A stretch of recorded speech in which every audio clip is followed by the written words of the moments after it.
Hello, what's up YouTube photographer Ronix with an in this tutorial I want to show you why only using the lasso tool may not get you the best and most perfect results when you're using frequency separation as opposed to using the Mixturebrush tool as a retouching technique to even out the transitions within the skin tone. So this is for people that use the lasso tool, and I want to show you the things that you're missing out when you use the lasso tool to do your frequency separation. And if at all you find the video really helpful and insightful, I request that you hit the like button so that YouTube can push and recommend this video to many people out there who are really using the lasso tool to retouch. So right now, this is the image you're going to be using for demonstration. And right now, I'm just going to come and get the lasso tool. So for this case, I'm not going to be using a full or complete frequency separation process. I'm going to be using my actions or my retouching essentials pack to speed up or quicken the process for the skin retouching. So I'm just going to come to the actions, and if at all you're interested in getting my actions, simply go to the link in the description of this video and you check out my digital store and you can buy to support this channel. So after that, I'm just going to come and I play my, since this is an 8-bit image, I'm just going to come to my actions and I play my 8-bit frequency separation action and simply hit the play button. So for this case, you have to choose a radius for your, or when you start losing out on the details in the image. So for this case, at around 7 pixels, that is when I'm losing out the details. That is when I'm starting to lose out on the details within this very image, and I'm going to simply hit OK. So after I've done that, the action is going to create a black and white layer, so you can use it as a whole layer for your retouching, but usually for purposes of being really impartial, I want it deleted. So I'm just going to come straight to my low frequency layer and come and get the lasso tool. So this is for people that use the lasso tool, and I want to show you the difference when you use the lasso tool and when you use the Mixturebrush tool to retouch your images in Photoshop. So I've gotten the lasso tool and it is in new selection mode, and the feathering is 22 pixels. The reason for this is because we want the selection of the edges to be as smooth as possible and we don't want sharp edges. So I'm just going to use Q. You can see that the edges of the lasso tool selection are really very smooth, as opposed to when you come and you leave the feathering at around 0 pixels and you make a selection on the skin, for example, you can see how sharp this selection is. So always make sure that if at all you're using the lasso tool to retouch images, always make sure that the feathering is between 22 and 25 pixels. So I prefer 22 for this case. And right now I've selected the low frequency layer and I want to right now smoothen or have a smooth transition within the skin area of the model.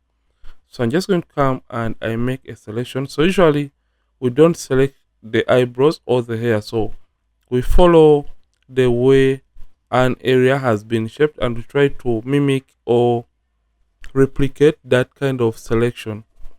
So we come to filter and we come to blur and we come to Gaussian blur. This is for people that use the lasso tool to retouch. So this is when you start dragging up when you feel like the skin tone is even enough and you have a more natural texture. So most of you just come and you tend to drag this up. So I'm just going to drag it up to when I feel like I have an even skin. So at around 23, that is when we are getting even skin, and you simply hit OK. So I'm just going to deselect by clicking out from the selection. So this looks okay. It may look very good to some of you, but if at all I'm to get a brush and I show you what you are really not doing right, I'm just going to choose any random color that may be bright. Let me choose this and I show you what you may be missing out. Or look at this area right here. I'm sorry about this. Let me just increase the hardness of my brush. So if I told you look at this area right here, you can see that we have these kind of patches that have been left behind. And just look at this area right here, it also has those patches. And look at this area also, it has those kind of patches. So right now, this is what you are missing out when you use the lasso tool technique, when you're trying to perfect or have a smooth transition. So it is way better when you come and you simply use the mixer brush tool to even out and later on perfect those areas by supplementing or complementing it by using the lasso tool. So let me show you. I'm going to come to my history right here and I'm going to come to my lasso tool. So I'm going to come and also deselect. So I want to show you how the lasso tool is going to perfect and not leave that kind of blotchiness or patches after retouching. So I'm just going to come to the brushes, right click and get my mixer brush tool, and for the settings the hardness is at 0, and I'm going to make sure it is a clean brush for this case. Then right now I have this option which says clean the brush after each and every stroke, and the weight is 9, the load of 75, the mix at 90, and the flow of 100%. So make sure sample all layers is not checked, because when you check this option it means that the brush is also going to paint textures in the low frequency layer. So usually when you're using the lasso tool, or when you're using rather the mixer brush tool, simply turn off the texture layer, and right now you can see those blotchiness or those patches that we left out when we were using our lasso tool to retouch. So by just identifying them after turning off the texture or high frequency layer and selecting the low frequency layer, we can just simply come. So if at all your Mr. Brush tool is showing this icon, make sure you press the caps lock key on the keyboard so you can get a reasonable brush and you start painting manually so that the skin can really blend quite well within each other, and that transition is really nice and seamless. So in this way you're going to be getting rid of those patches or blotchiness within the skin, and the skin is going to be really nice and even. You can see that it is it is happening in real time as we are trying to mix. So this is why you have to learn, or you must learn to use as the mixer brush tool every single time you're trying to retouch images. You can see that this has that kind of patch or blotchiness. Just come and do or work on it. So with the mixer brush tool, you decide where to mix, or you decide every single patch where you want to eliminate. Yeah, and you can now create that nice and smooth transition.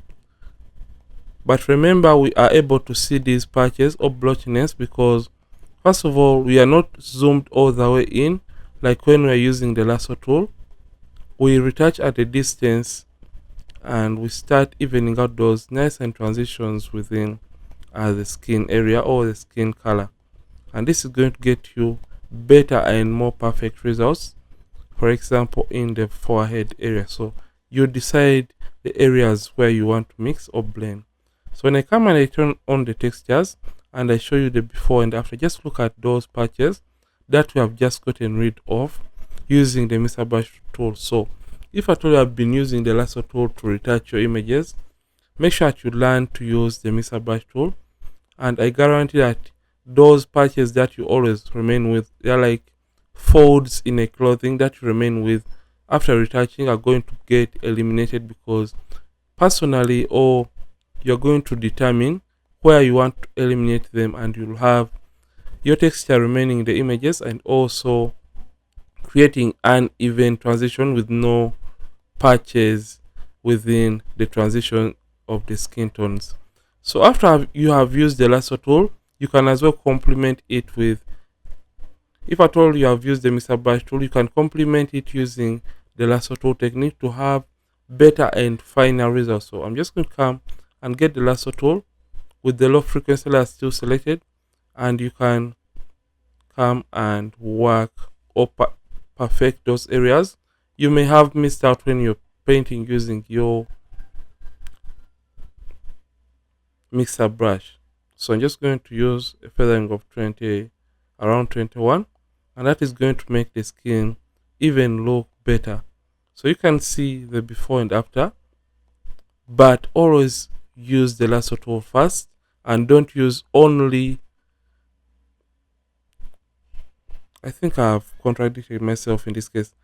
What I'm saying is you always have to use the mixer brush tool first, and don't use the lasso tool as an independent way to retouch your images.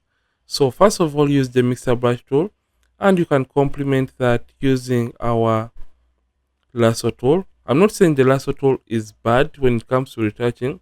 It is fairly good, but it doesn't get the job perfectly done. So always make sure you use the mixer brush tool first, then complement it later on using the lasso tool to have better results out of your images. So this is it for today's video. And if at all you have learned something new, don't forget to like this video and don't forget to subscribe to this channel. If at all you have been watching and you're not subscribed yet to this channel, Ronix from Ronix Photography, thank you for watching. I'll see you in yet more amazing tutorials, and don't forget to keep practicing and also keep creating.